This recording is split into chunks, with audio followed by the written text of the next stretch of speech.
محترم دوستوں، بزرگوں اور عزیز بھائیوں، آج ہم یہاں پر کسی کے انتقال پر، یاسین خان کے انتقال پر دعائے مغفرت کے لیے جمع ہوئے ہیں۔ انتقال کہتے ہیں ایک جگہ سے دوسری جگہ جانے کو۔ سادہ الفاظ میں ہم کہتے ہیں اس کی بدلی ہو گئی یا اس کا ٹرانسفر ہو گیا، اسی کو انتقال کہا جاتا ہے کہ ٹھکانہ انسان کا چینج ہوتا ہے، انسان ختم نہیں ہوتا۔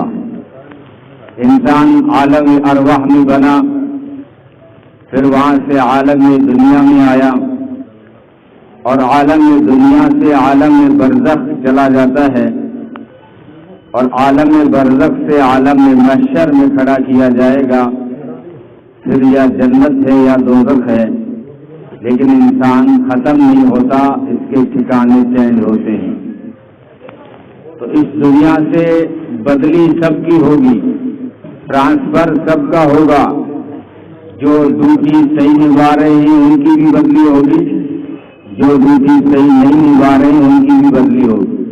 بدلی تو سب کی ہوگی، موت کا سامنا سب کو کرنا پڑے گا۔ حضرت موسیٰ علیہ السلام نے پوچھا اللہ سے، یا رب العالمین، آپ خود پیار سے بندوں کو، انسانوں کو بناتے ہیں، پھر موت کے گھاٹ کیوں اتارتے ہیں؟ آپ انسانوں سے پیار کرتے ہیں، بڑی محنتوں سے جو ہے، حالانکہ اللہ محنتوں کا محتاج نہیں ہے، لیکن پیار مراد ہے کہ اتنے اہتمام سے آپ نے انسان کو بنایا، اور پھر قسمیں کھا کے کہا کہ میں نے انسان کو سب سے زیادہ خوبصورت بنایا ہے، اس کے بعد آپ اس کو موت کے گھاٹ اتار دیتے ہیں، یہ کیا بات ہے؟ تو اللہ نے فرمایا میرے کلیم، اس کا جواب کبھی بعد میں دیا جائے گا، ابھی جا کے کھیتی کرو۔ تو لکھا ہے روایتوں میں موسیٰ علیہ السلام نے گندم کی، گیہوں کی کھیتی کی، اور بڑی محنتوں سے اناج ڈالا اور کھیت کو سنبھالا، کبھی جانوروں کو بھگایا، کبھی پرندوں کو اڑایا، لیکن جب کھیتی پک گئی تو کھیتی کو کاٹنا شروع کیا۔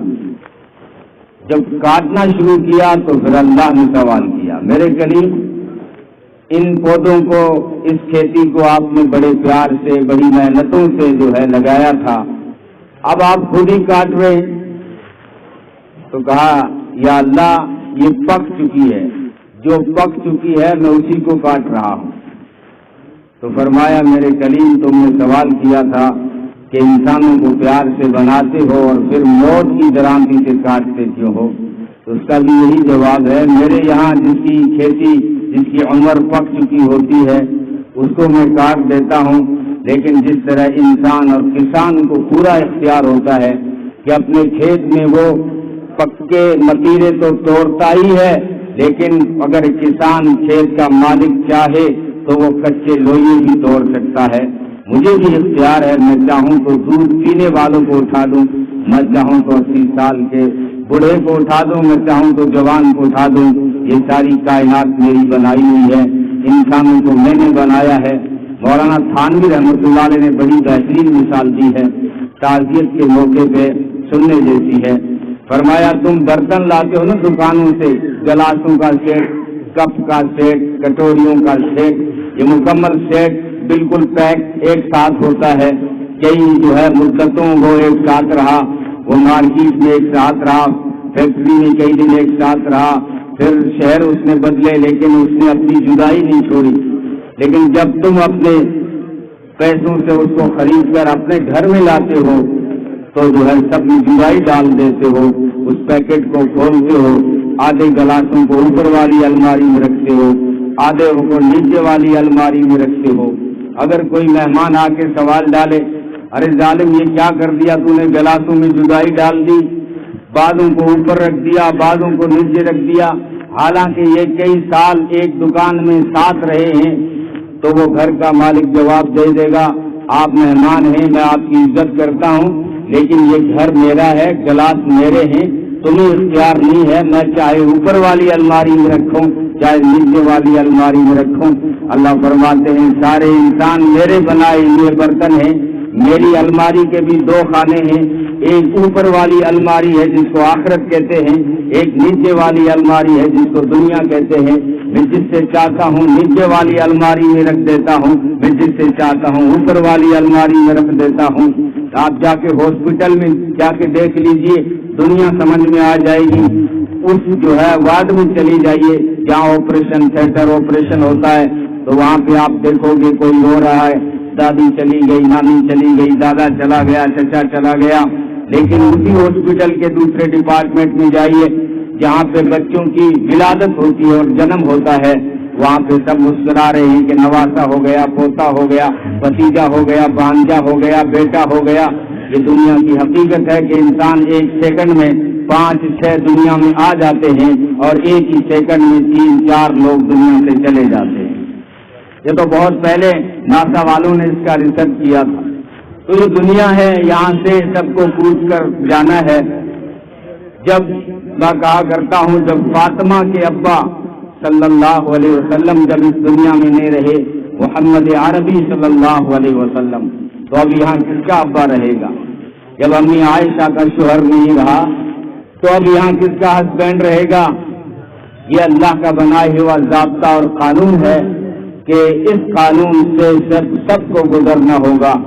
یہ رستہ خوب چلتا ہے، کسی سڑک پر اتنا ٹریفک نہیں ہے جتنا موت کے راستے پہ ٹریفک ہے کہ جنازے روز اٹھتے ہیں، روزانہ اعلانات ہوتے ہیں مسجدوں سے، روزانہ خبریں آتی ہیں اخباروں میں کہ فلاں جگہ پہ ایکسیڈنٹ ہو گیا، بلکہ بعض مرتبہ اخبار میں چھپنے والی خبریں اتنی حیران کن ہوتی ہیں کہ انسان کے پاؤں کے نیچے سے زمین سرک جاتی ہے۔ ہوتا یہ ہے کہ شادی کا اہتمام تھا، انتظام تھا اور طرح طرح کے کھانے بنے ہوئے تھے، بس صرف بارات کا انتظار ہوتا ہے کہ کھانا ابھی اسٹارٹ نہیں ہوگا، ابھی مہمان نہیں آئے، ابھی دلہا نہیں آیا۔ جب تک بارات جب آ جائے گی تو اس وقت جو ہے کھانا اسٹارٹ کیا جائے گا۔ لیکن ہوتا یہ ہے کہ خبر آ جاتی ہے کہ وہ جو دلہا سج کے نکاح لینے کے لیے آ رہا تھا، بیچ رستے میں ایکسیڈنٹ ہو جاتا ہے اور وہ دنیا سے چلا جاتا ہے۔ اس طرح کی خبریں بھی چھپتی ہیں کہ تو دنیا ہے، یہاں پہ سب کے ساتھ میں جو ہے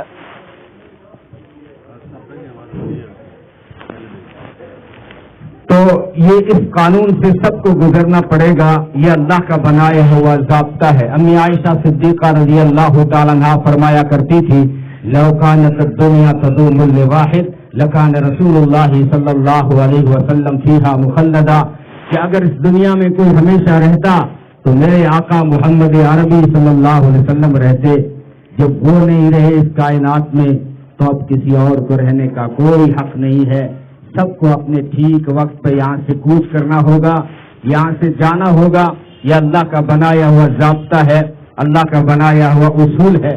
یہ کائنات اللہ نے اپنے محبوب کے صدقے میں جو ہے بنائی تھی اور سنواری تھی، کہ اگر اللہ کو اپنا محبوب بنانا نہ ہوتا تو اقبال نے کہا یہ پھول نہ ہوتے، کلیوں کا تبسم بھی نہ ہوتا، یہ گلوں کا ترنم بھی، یہ جو ہے بلبل کا ترنم بھی نہ ہوتا، یہ نقش ہستی ابھر نہ سکتا، وجود لوح و قلم نہ ہوتا، تیرے غلاموں میں نمایاں جو تیرا عکس کرم نہ ہوتا، تو بارگاہ ازل سے تیرا خطاب خیر الامم نہ ہوتا، نہ روح حق سے نقاب اٹھتا، نہ ظلمتوں کا حجاب اٹھتا، فروغ بخش نگاہ عرفاں اگر وہ چراغ حرم نہ ہوتا، یہ زمین نہ ہوتی، فلک نہ ہوتا، عرب نہ ہوتا، عجم نہ ہوتا، یہ محفل کون و مکان نہ ہوتی اگر وہ شاہ امم نہ ہوتا۔